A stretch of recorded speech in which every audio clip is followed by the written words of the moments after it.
If Jimmy wanted to get in Brad's head, you know what he should have done? Jingles, I'm in your head! I'm in your head! It works. Totally works. Welcome back into the Rowdy Studio. I'm Steve Levine, sitting alongside Tom Vandervoort, who's caressing Jingles on his lap. Jingles is the man! It's a little disturbing. It's right, because he's in your head. He's in your head! Race of the season. One more to go, and then we get a couple of months off. It's really, you know, it's Brad Keselowski's championship to lose. It is, and Jimmy tried to get in his head at the press conference the other day, saying, you know, at some point the weight of this is going to hit him.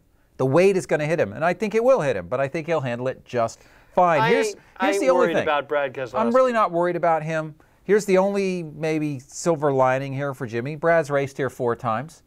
Got a top 15 once.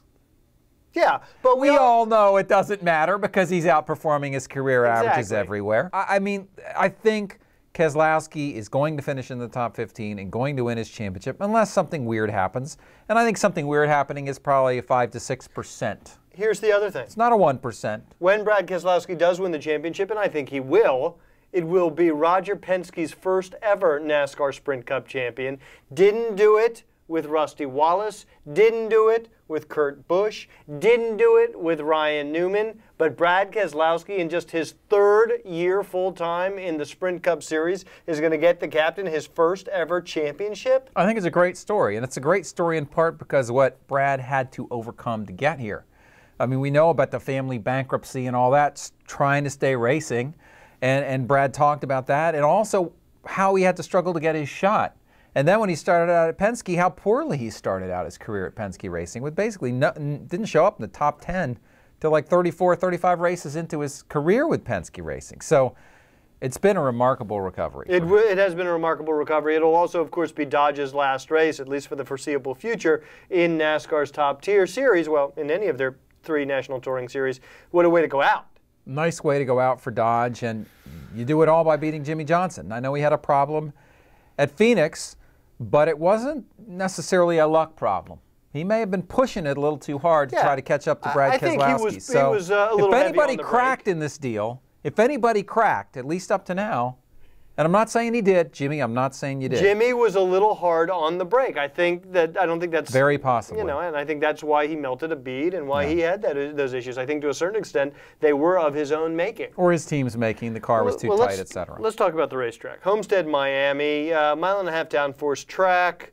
You know, pretty typical downforce track. Yeah, progressively banked. It's a nice wide racing groove, and you know, it's a racetrack where you really got to maintain your momentum going through the corners. We've seen the Fords, the Roush Fenway Fords, do well here pretty consistently over the years. Biffle had a couple wins in a row. Edwards has had a couple wins here. Boy, does he need a win badly.